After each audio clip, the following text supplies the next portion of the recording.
Do your best, says St. Paul to his son in the faith, Timothy, to present yourself to God as one approved, a workman who has no need to be ashamed, rightly handling the word of truth. When we handle the word, we are handling far more than a dangerous electric current. We are handling an energy which can orientate towards glory or towards eternal damnation. A word is not just a flatus vocis, a breath of air, a breath of sound, a column of air vibrating, molecules causing each other to move. It is a current of life or death. In the 12th chapter of St. Matthew we are warned that we will have to answer for every idle word. And how many words in our day are idle? The power of a word is in inverse proportion to its multiplication. And therefore we need to wait for the propitious moment in which to put a word and to chisel and sharpen it in such a way that it be the word that will have an effect.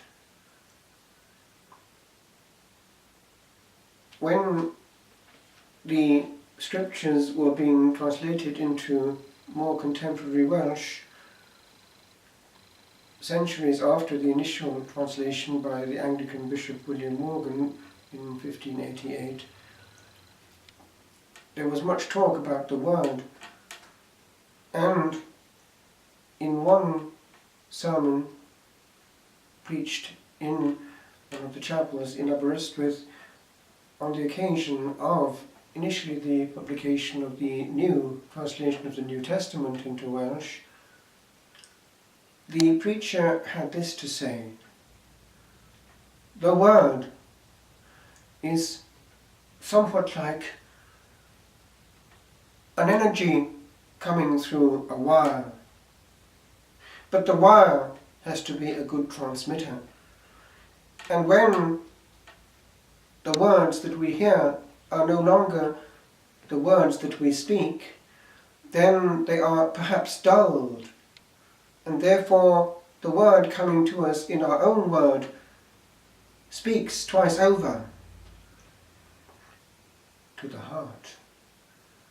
In parallel, it was not that long previously that Blessed Paul VI had uttered those famous words with regard to the liturgy in the language spoken, il linguaggio del cuore, the language of the heart. When we say certain things to each other and mean them, the heart is warmed. And in our most precious conversations, some words have forevermore overtones and a connotation of meaning and depth which they will ever have. And so words can be very powerful when they have been heard already in certain contexts. Our words matter. And when the expert, one of the scribes of goodwill here, comes up to Jesus and asks again about a word, a commandment, he is listening for the answer. And it is interesting that the answer contains the word pronounced by every adult Jew, Neshama Israel. Hear, O Israel, and this relationship comes into it, which differentiates the Judaic faith and the Christian faith from perhaps the Islamic faith, where this element of intimacy and rapport, relationship, is less evident, it would seem. It is more affair we are given to understand, and there is a certain distance between their concept of God and the soul that approaches him, compared with what we seem to have in our faith, where we are used to calling God really Father, with all the overtones of that word. We love Jesus because we have him. We have him in the midst. He has made himself available in the Blessed Sacrament, and that cannot but impact on our relationship with him. He is not distant. He gives himself to us, mercilessly, defenselessly.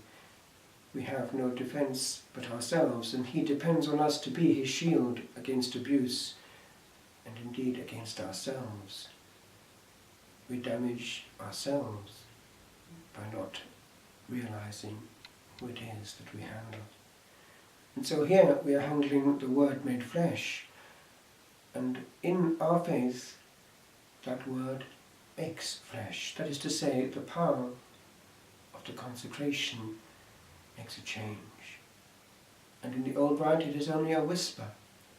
And indeed, many of our most powerful words are only silence, are only understanding passing through a few words.